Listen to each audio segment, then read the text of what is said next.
ایک عورت آئی، ایک لڑکی آئی، یا رسول اللہ میری شادی ہونے لگی، میرے خامند کا کیا حق ہے میرے اوپر؟ دونوں طرف کی میرے نبی نے زندگی سکھائی۔ میرے نبی نے فرمایا تیرے خامند کے جسم پہ پھوڑے نکل آئیں، پھوڑوں میں گندا پانی جمع ہو جائے، پیپ جمع ہو جائے، اور تو زبان سے چاٹ چاٹ کے اس کے زخموں کو دھوئے، تو بھی تو نے اپنے خامند کا حق ادا نہیں کیا ہے۔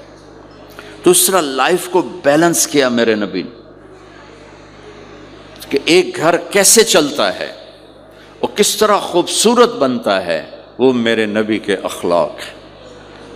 آپ سب سے ایک بات کرتا ہوں، برداشت کرنا سیکھ لیں، زندگی خوبصورت ہو جائے۔ صرف سارے اخلاق کو میں جمع کروں ایک لفظ میں، برداشت، اور اس کو شریعت میں صبر۔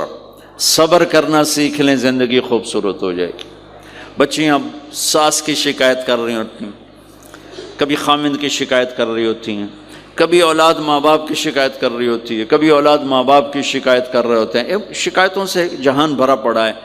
آپ شکایتوں کو دفن کر کے ہونٹ سی لیں، صبر، آہ نہ کر لبوں کو سی، عشق ہے دل لگی نہیں، سینے پہ تیر کھائے جا، آگے قدم بڑھائے جا، یعنی زبان حال سے کہہ دے کہ ہاں ستائے جا۔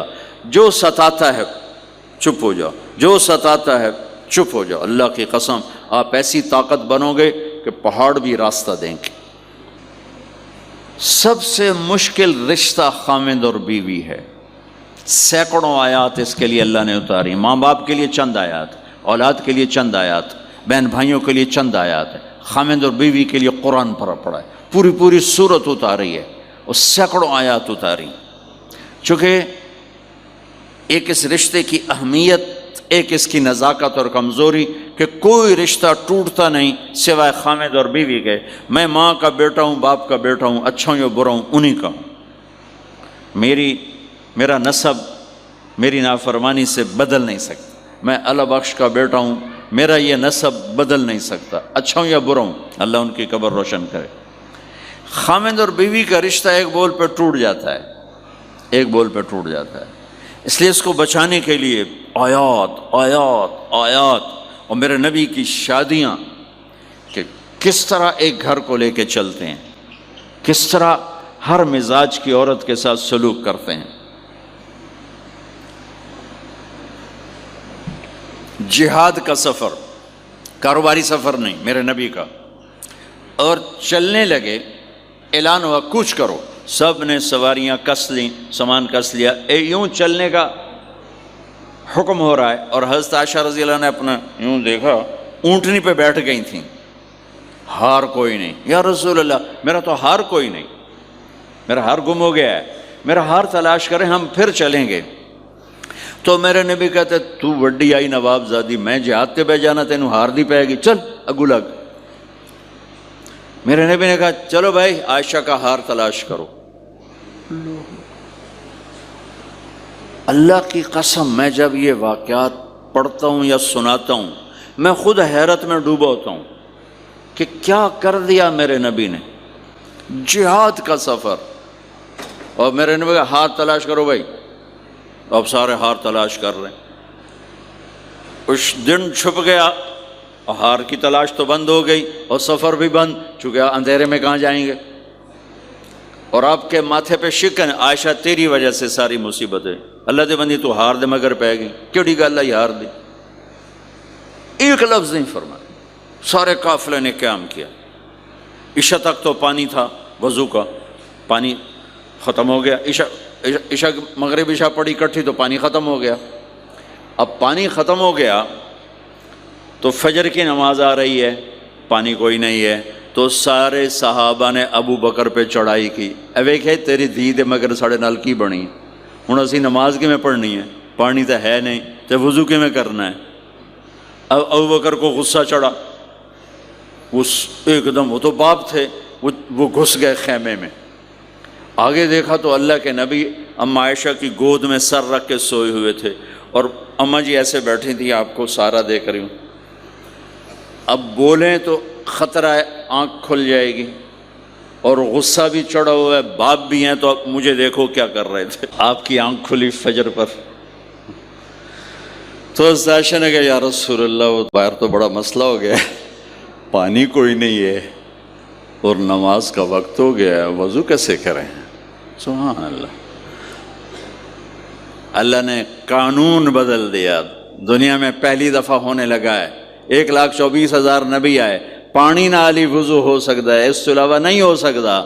میرے اللہ نے قرآن اتارا فَإِن لَّمْ تَجِدُوا مَاءً فَتَيَمَّمُوا صَعِيدًا طَيِّبًا فَامْسَحُوا بِوُجُوهِكُمْ وَأَيْدِيكُمْ مِنْهُ۔ اچھا میرے بندو، پانی مک گیا ہے، چلو مٹی چاہتے منہ تے مارو تے دوئی چاہتے ہتھاں تے مارو تے تمہارا وضو ہو گیا، چلو تیمم کرو اور نماز پڑھو۔ اب وہ جو سارے ابو بکر پہ غصے ہو رہے تھے نا، اما عائشہ کہنے لگے واہ ابو بکر بھائی تیرے تو فعل کی کم بن گیا، تیری دھی دے تو فعل کی کم بن گیا۔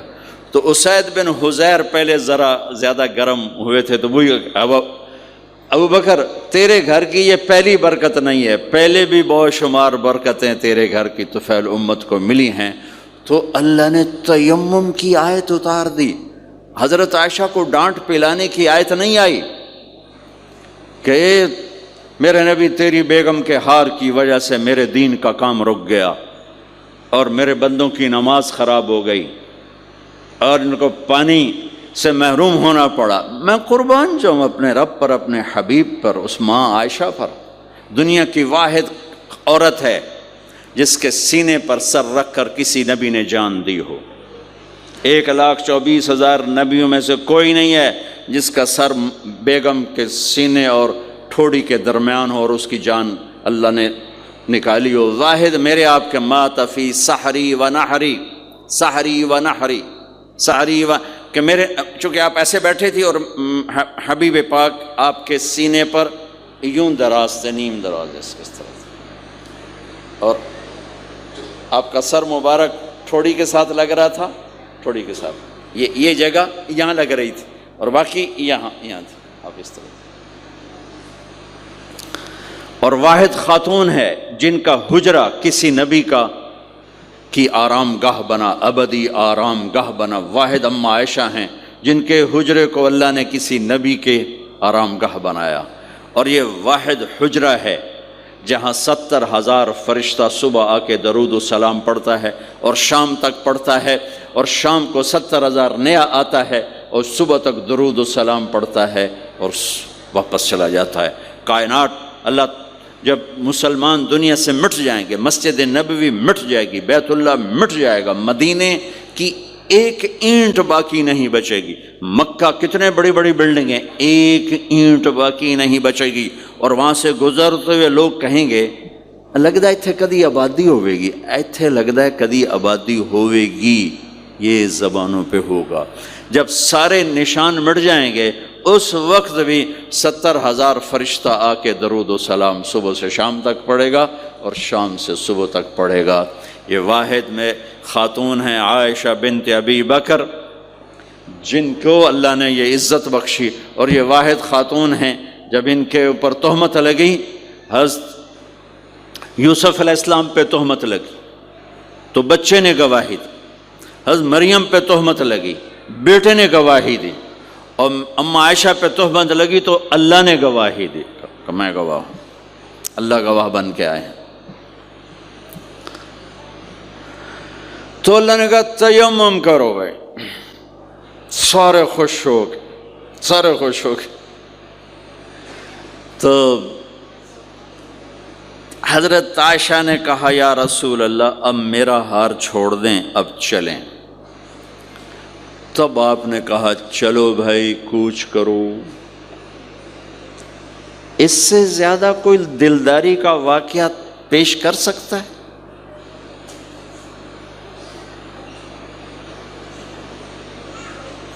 سبحان اللہ۔ اور جب اونٹنی کو اٹھایا گیا، وہ ہار کا دھاگا ٹوٹا اور پھسل کے اونٹنی کے نیچے چلا گیا، وہ سارے کھبے سجے ویندے رہ گئے، ہار نیچے پڑا تھا۔ جب اونٹنی کو اٹھایا تو ہار نیچے سے نکلا، تو صاحب نے کہا لے بھی عائشہ اے تیرا ہار بھی لب گیا۔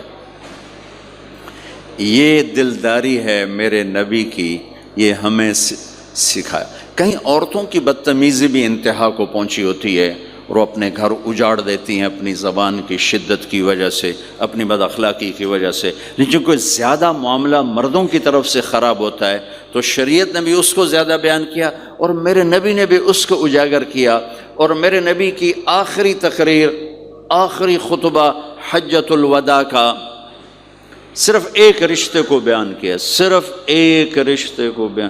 ہم کتنے رشتوں میں جکڑے ہوئے ہیں، ماں باپ، بہن بھائی، چاچا تایا، خالہ خالو، دادا دادی، نانا نانی، ساس بہو، کتنے ہم رشتوں میں جکڑے ہوئے ہیں۔ میرے نبی نے صرف ایک رشتے کا حق بیان کیا، استوصوا بالنساء خیرا، میں تمہیں تمہاری بیویوں کے بارے میں وصیت کر رہا ہوں، ان کے ساتھ اچھا سلوک کرنا۔ صرف ایک رشتے کو بیان فرمایا۔